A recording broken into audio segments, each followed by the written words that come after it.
नमस्कार, labour law awareness में आपका स्वागत है। आज का हमारा टॉपिक होगा छटनी। अब हमें छटनी के बारे में क्यों जानना है, तो देखिए, जब भी किसी वर्कर का जॉब टर्मिनेशन अर्थात कि उसकी सेवा की समाप्ति होती है और अगर वह छटनी की परिभाषा में नहीं आता तो छटनी से संबंधित कंपनसेशन अर्थात कि प्रतिकर उस वर्कर को नहीं मिलेगा। इसलिए यह जरूरी हो जाता है कि हम छटनी के बारे में जानें। आने वाले वीडियो में हम जानेंगे कि छटनी करने की प्रक्रिया क्या होगी और कब वह छटनी इलीगल अर्थात कि गैर कानूनी होगा। लेकिन आज हम केवल छटनी को समझेंगे। तो देखिए, रिट्रेंचमेंट अर्थात कि छटनी की परिभाषा इंडस्ट्रियल डिस्प्यूट एक्ट 1947 के सेक्शन 200 में दी हुई है और उसी में बताया गया है कि किस प्रकार का जॉब टर्मिनेशन अर्थात कार्य का समापन होना छटनी की परिभाषा में नहीं आएगा। तो आइए जल्दी से हम इस परिभाषा को देख लेते हैं और उसके बाद फिर हम उस पर डिटेल में चर्चा करेंगे।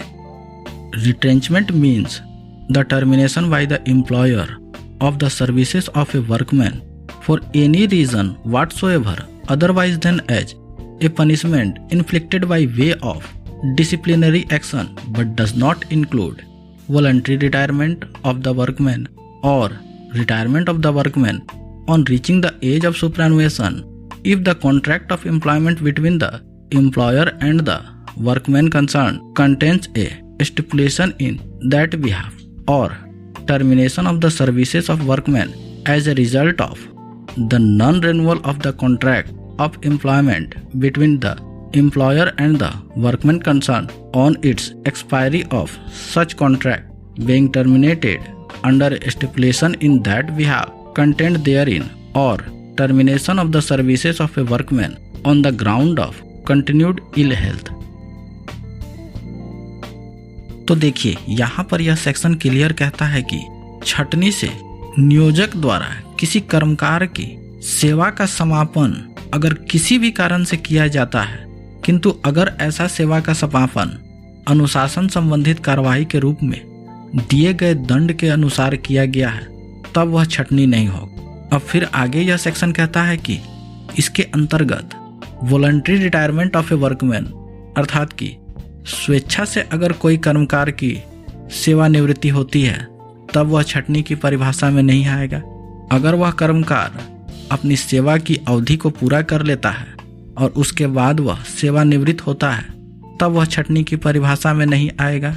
और अगर कर्मकार और नियोजक के बीच में कोई कॉन्ट्रैक्ट हुआ है और अगर वह कॉन्ट्रैक्ट रिन्यूअल नहीं होता है और उस कॉन्ट्रैक्ट का समापन हो जाता है और उसके बाद उस कर्मकार को निकाला जाता है तब वह छटनी की परिभाषा में नहीं आएगा। और अगर किसी कर्मकार का स्वास्थ्य बराबर खराब रहता है या वह बीमार रहता है और उस दशा में उसके सेवा का समापन होता है तब वह छटनी की परिभाषा में नहीं आएगा। तो ये सेक्शन में ही क्लियर बताया गया है कि कब वह छटनी होगा और कब वह छटनी नहीं होगा। छटनी का साधारणतः अर्थ यह भी है कि जो कारोबार है वह ज्यों का त्यों संचालित किया जा रहा है, किंतु उसमें जो कर्मचारी या श्रमिक है उनके शक्ति को आवश्यकता से अधिक कहकर छांट दिया जा रहा या उनके कार्य का समापन कर दिया जा रहा। और अगर नियोजक सरप्लस कह के यानी कि कर्मचारियों की संख्या अधिक है बताकर उनको कार्य से अलग कर देती है, वह भी छटनी की परिभाषा में आएगा। यहाँ छटनी की परिभाषा में क्लियर कहा गया है कि अगर किसी भी कारण से जो इसमें दिया गया है उसको छोड़कर किसी भी कारण से अगर उनके कार्य का समापन होता है तो वह छटनी है। अब जो छटनी की प्रक्रिया होगी वह उस नियोजक को अपनाना ही पड़ेगा, अन्यथा वह इलीगल यानी कि गैर कानूनी हो जाएगा।